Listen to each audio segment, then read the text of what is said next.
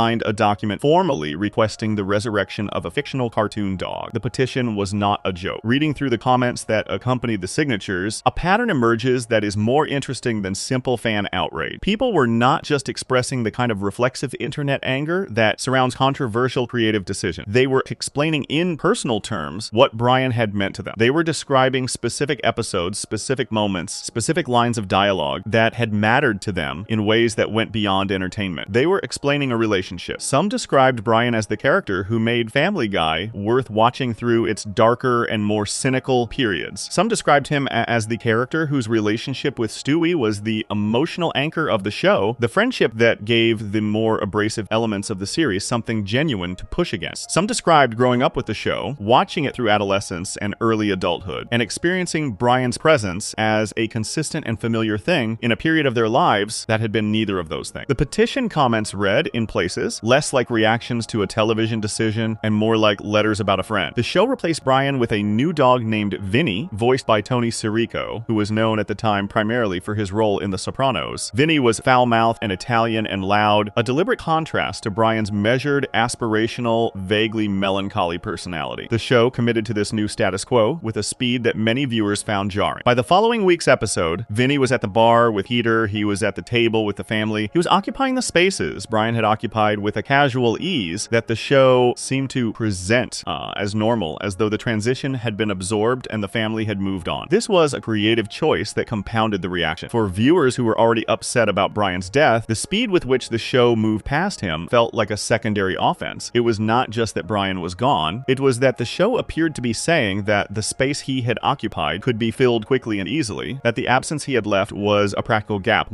rather than an emotional one. Vinny was amiable and competently written and brought something fresh to the dynamic. None of that mattered to audiences who were watching the show treat 15 years of Brian Griffin as something to be replaced within a week. 3 weeks between Life of Brian and the episode that brought Brian back were strange ones for the show's public presence. McFarlane stayed largely quiet on this subject, offering only brief acknowledgments that people cared about the character, not confirming or denying anything about what was coming. The writer's room had always known Brian would return. The plan for the resurrection episode had been in place before Life of Brian even aired. The entire thing was constructed as a two-part emotional journey, the death and the grief, and then the recovery, a holiday special with an unusually dark setup. Christmas Guy aired on December 15, 2013. Stewie, still grieving, encounters a version of himself from a different timeline at a Christmas-themed event. This alternate Stewie still has his time machine, the device that the regular Stewie had destroyed in the previous episode. Regular Stewie makes a deal to acquire the time machine for a brief window of time, uses it to travel back to the moment before Brian is hit by the car, and pushes Brian out of the path of the vehicle. Brian lives. The timeline is restored. The two are reunited in a scene that McFarlane played with a warmth that matched the grief of the death scene, the same emotional register, the same commitment to the reality of what the characters were feeling. The audience response to Brian's return was enormous. Social media reacted with genuine relief, the kind of reaction that is usually reserved for real-world events rather than animated television. People expressed happiness with a specificity that continued to reflect the depth of attachment the previous 3 weeks had revealed. They were not just happy that a story had resolved satisfyingly. They were happy that Brian was back, that the familiar shape of the show had been restored, that the friendship between Brian and Stewie existed again in the present tense of the narrative. After it was all over, McFarlane tweeted a message that acknowledged what had happened without quite apologizing for it. He thanked people for caring about the character. He said the team had been surprised by the intensity of what they had seen. He added, with the particular blend of affection and provocation that characterized much of his public communication, something along the lines of whether people really thought the show would kill off Brian permanently, suggesting the answer was obviously no. Some fans found the tweet funny and in keeping with the show's spirit. Others found it deflating, a reduction of something that had felt genuinely affecting to a punchline about how naive people had been to take it seriously. That reaction to the tweet is worth sitting with for a moment. The people who were frustrated by the tweet were not necessarily people who had forgotten they were watching a cartoon. They knew the format. They understood the reset button. What they were responding to was the suggestion that their emotional investment in the character was somehow foolish, that the intensity of what they had felt during those 3 weeks was a measure of how thoroughly they had been manipulated rather than a measure of how real the attachment to Brian had become over 15 years of television. The manipulation was real. The attachment was also real. Both things were true simultaneously, and the tweet handled only one of them. them. What the entire episode revealed about Family Guy as a piece of long-form television is something the show had spent years resisting acknowledging. The format was built on disconnection. Episodes did not have to be watched in order. Events reset between installments. Characters did not grow in linear ways. The show had been explicitly resistant to the kind of serialized emotional continuity that made audiences feel accountable to a story's progression. This was by design, a feature rather than a bug, something that gave the show enormous flexibility and kept it from being burdened by the weight of its own history. But 15 years of that format had produced something the designers had not fully accounted for, which was that the audience had formed genuine attachments to the characters regardless of whether the show was structured to support those attachments. The lack of serialization did not prevent the investment. It just meant the investment accumulated differently, less through narrative arcs and more through the sheer accumulation of time to spend with these people, these voices, these relationships. By the time Brian died in 2013, audiences had spent 15 years with him. The format said that nothing in those 15 years was supposed to add up to anything. The 128,000 signatures said otherwise. Seth MacFarlane said after the fact that the show had been surprised to find out how much people still cared about Brian. That surprise is itself revealing. The people who made Family Guy had spent years operating under the assumption that the show's emotional detachment was shared by the audience, that the viewers understood the format and engaged with it on those terms. What the Brian death revealed was that the audience had been doing something different from what the format implied. They had been watching a show that did not take its own characters seriously as emotional objects, and they had been taking those characters seriously anyway. Brian came back. The show continued. Vinny appeared in 2 or 3 subsequent episodes in minor roles and then quietly vanished from the narrative, a loose end the show never bothered to tie. The death arc is now a part of Family Guy history that gets referenced in discussions of the show's relationship with its own audience, in conversations about the gap between how creators understand their work and how audiences receive it. It is a story about surprise, about the specific kind of surprise that comes from finding out that something you treated as disposable had become, to the people watching, anything but. The dog is back. He has been back for more than a decade. He is at the bar with Peter, writing his novel, arguing about politics, being Brian. The 3 weeks when he was gone have receded into the background of a show that has continued to produce new episodes and new controversies and new moments that generate the particular kind of attention that Family Guy has always generated. But the 128, 0 signatures are still there in the record as evidence of something that the show accidentally uncovered about itself and about the people who had been watching it all along. Before we move on, if you're enjoying this analysis, please consider subscribe. It helps the channel tremendously. Brian's death revealed how deeply the audience had attached to something the show treated as disposable. What comes next is the first of the show's genuine mysteries, an inconsistency so fundamental and so long-running that it touches almost every scene Stewie Griffin has ever appeared in, a question the show spent 25 years almost answering and never quite did. Section 6, the question nobody can answer: who can actually hear Stewie? There are inconsistencies in long-running television shows that exist because of oversight, because a writer's room forgot a detail established 3 seasons earlier, because continuity is hard to maintain across hundreds of episodes produced over decades by rotating teams of writers who cannot be expected to have every prior decision memorized. Those inconsistencies are common and mostly forgivable. They are the natural byproduct of how serialized television is made, and audiences have generally learned to absorb them without treating them as meaningful. And then there are inconsistencies that are so central, so load-bearing, so present in almost every episode of a show's entire run that they stop being oversights and start being something else entirely. Something that the show chose, consciously or not, to leave unresolved. Something that the show may have understood, at some level, served a purpose in its unresolved state that a clean answer would have destroyed. The question of who can hear Stewie Griffin is that second kind of inconsistency. It is not a background detail. It is not a minor continuity error that only careful rewatchers would notice. It is a question that sits at the center of almost every scene Stewie has ever appeared in, because the answer to it determines what those scenes actually mean, what Stewie's relationship to the world around him actually is, and whether the most psychologically complex character in the show's history exists in a reality that anyone else in that reality can access. The show has never given a straight answer. Not across 24 seasons. Not across more than 400 episodes. Not once, in any episode, has Family Guy committed cleanly and finally to a position on whether the adults in Stewie's world can understand what he is saying. To understand why this matters, it helps to start with what the show established early. In the first seasons of Family Guy, Stewie's voice was treated as fully audible and comprehensible to everyone around him. He spoke in complete sentences with a precise British accent and an elaborate vocabulary, vocabulary, and the adults in his life responded to him as though they understood every word. Lois reacted to his statements. Peter engaged with him in conversation. Neighbors and strangers heard him speak and replied to the content of what he said. The show operated in its early seasons as though the conceit was simply that a baby happened to be extraordinarily intelligent and articulate, and the world around him knew this and treated it as a manageable eccentricity rather than an impossibility. Then something shifted. The shift was gradual enough that it is hard to pin to a specific episode or season, but by the middle seasons of the show, a different pattern had emerged. Adults, particularly Lois and Peter, began regularly failing to respond to things Stewie said. Stewie would make an elaborate statement, sometimes threatening, sometimes emotionally significant, and the adult in the scene would look through him, respond to something else entirely, or react in a way that suggested they had heard something much simpler than what Stewie had actually said. The joke became, in many episodes, precisely this gap. Stewie's interior life, his plans, his observations, his feelings were invisible to the people closest to him. The comedy existed in the space between what Stewie was and what the adults around him were able to perceive. These two versions of the show's reality cannot both be true. Either adults can hear and understand Stewie, or they cannot. The show presented both versions, sometimes within the same season, sometimes within episodes that aired close together, and never appeared to register that the contradiction was accumulating into something that demanded resolution. What made the inconsistency stranger was that it was not evenly distributed. Brian has always been able to hear and understand Stewie. This has been consistent across the show's entire run. The friendship between Brian and Stewie, the relationship that has generated the show's most emotionally intelligent material, is built entirely on the premise that Brian perceives Stewie fully, that the intelligence and the voice and the interior life that the adults around Stewie miss completely are entirely visible to the dog who lives in the same house. Brian and Stewie can have genuine conversations. They can argue, reconcile, wound each other, support each other, because Brian is operating with complete information about who Stewie is. Chris and Meg have been depicted at various points as being able to understand Stewie as well, though less consistently than Brian. The pattern that emerged across the seasons, examined carefully, suggested that children could hear Stewie in a way that most adults could not. This detail was never explained or foregrounded by the show. It was simply present in the pattern of who responded to Stewie and who did not, a background rule that the show appeared to be following without acknowledging. The question of whether Lois could hear Stewie carried its own specific weight. The original premise of the show's early seasons involved Stewie's obsessive desire to kill his mother, a dark comedic through line that ran across the first several seasons and gradually faded as the show evolved. In those early episodes, Stewie's homicidal plans were directed at Lois with elaborate specificity. He had weapons, he had schemes, he narrated his intentions in her presence. If Lois could fully understand everything Stewie said, then her survival across those seasons required an explanation beyond cartoon logic. If she could not understand him, then the scenes where she appeared to respond to his statements made no sense. The show never resolved this tension. It held both possibilities open simultaneously for years, applying whichever version of Stewie's audibility served the specific comedic or emotional needs of a given scene without committing to either as a fixed rule. A partial answer arrived in season 19 in an episode called Stewie's First Word. The premise involves Stewie causing a scene at church by crying out a profanity, and the episode deals with the fallout from this public outburst. The interesting element of this episode is the context of the audibility question, is what it implies about the mechanics of how Stewie is heard. The show suggested in the logic of this episode that what adults perceive when Stewie speaks is something simpler than what Stewie is actually saying. They hear the emotional register, the volume, perhaps a word or two, but not the full content. The elaborate vocabulary and the precise sentences land as something softer and less formed in adult ears, while the profanity cut through because it was loud and emotionally charged in a way that broke through whatever filter was operating. This was the closest the show had come, in 20 plus seasons, to an actual answer. It was not a definitive one. It did not explain the early seasons where adults clearly understood Stewie's complete sentences. It did not account for the many subsequent episodes where Lois or Peter appeared to respond directly to the specific content of what Stewie had said. But it was a gesture toward a framework, a suggestion that the show had at least been thinking about the problem, even if it was not ready to solve it entirely. The framework implied something that was, if examined carefully, genuinely unsettling. If adults heard only fragments of what Stewie said, heard the emotional signal without the content, then Stewie had been living inside a specific kind of isolation since the moment he was born. Not the isolation of being unable to speak, which would be the normal infant condition. The isolation of speaking fully and completely, and with great precision, and having that speech received as something unformed and inarticulate by the people responsible for his care. The intelligence was present. The language language was present. The audience for it was not. Brian was the exception. Brian heard everything. And the particular quality of the Brian and Stewie friendship, the depth and the specificity of it, made much more sense when understood against this background. Stewie was not simply fond of Brian in the way that a child might be fond of a family pet. Brian was, in the logic of the show's audibility rules, the only member of the household who knew who Stewie actually was. Everyone else was operating with a partial and distorted version of him. Brian had the complete picture. For a character whose intelligence and articulateness were his defining qualities, being known completely by one person in a house full of people who could not fully perceive him was not a small thing. It was, in a real sense, everything. This reading transformed several of the most emotionally resonant Brian and Stewie episodes into something darker and more affecting than they appeared on the surface. The season 8 bottle episode, Brian and Stewie, which trapped the two of them in a bank vault over a weekend and forced them into the most honest conversation the show had ever produced between any two characters, becomes something more specific when understood in this context. For Stewie, that vault was not simply a physical confinement. Brian was the only person on Earth with whom that kind of honest conversation was even possible. The intimacy of the episode was not accidental. It was the logical endpoint of a dynamic that the audibility inconsistency had been quietly building across years of the show. The season 24 episode that addressed the question most directly was The Edible Arrangement, which aired in February 2026 as the show's landmark 450th episode. The premise involved Brian's marijuana edibles, and in the context of their effects, Lois was able to understand Stewie completely for the first time in the show's history. The episode treated this as a major event, and the show's production team presented it as a significant milestone. 27 years of the series had built toward a moment where Lois and Stewie could have a genuine conversation, and the episode took that conversation seriously, exploring the complexity of their relationship with a directness that the audibility barrier had always prevented. Alex Borstein, who voiced Lois, described the episode as a payoff for a dynamic that had been present in the show since its beginning. The fact that the payoff required an extraordinary circumstance to occur, that Lois needed to be under the influence of something to access her own son's inner life, was itself a piece of storytelling that the show appeared to be aware of. The choice to make the conversation possible only through chemical alteration, rather than through any natural development in their relationship, said something about how permanently the show had committed to the gap between them, how fundamental the barrier had become to the structure of what Stewie was and how he moved through his world. The fan response to the episode's treatment of this question illuminated how long the question had been sitting in the audience's awareness. Viewers who had been watching the show for decades wrote about finally seeing something they had been waiting for without quite knowing they were waiting for it. The audibility question was not a mystery that people had been actively theorizing about in the way they theorized about plot holes or narrative inconsistency. It was more ambient than that, more present in the texture of watching the show than in any specific analytical conversation. People felt the resolution before they could articulate exactly what was being resolved. What the audibility question ultimately reveals about Family Guy, taken as a whole, is something about how the show used its own inconsistencies as a kind of unconscious storytelling. The writer's room did not sit down in season 1 and design a 25-year arc around the question of whether adults could hear Stewie. The inconsistency was almost certainly the result of the show applying different rules in different episodes based on what each individual episode needed. But the pattern that emerged from those inconsistent choices, the pattern of Stewie's isolation from the adults around him and his complete visibility to Brian, became one of the most quietly coherent things in a show that was not especially interested in coherence. The show stumbled into something true about its own characters and then half lived with it for 25 years, never fully committing to it, but never abandoning it either. The question of who could hear Stewie was never going to be answered cleanly, because a clean answer would have required the show to choose between its early seasons and its later ones, between the version of Stewie who existed in a world that knew him and the version who existed largely invisible to the people closest to him. Both versions of Stewie were present in the record. Both versions had produced some of the show's most significant material. Choosing one would have meant letting go of the other. So the show held both. For 24 seasons, it held both, applying whichever version served the moment, letting the contradiction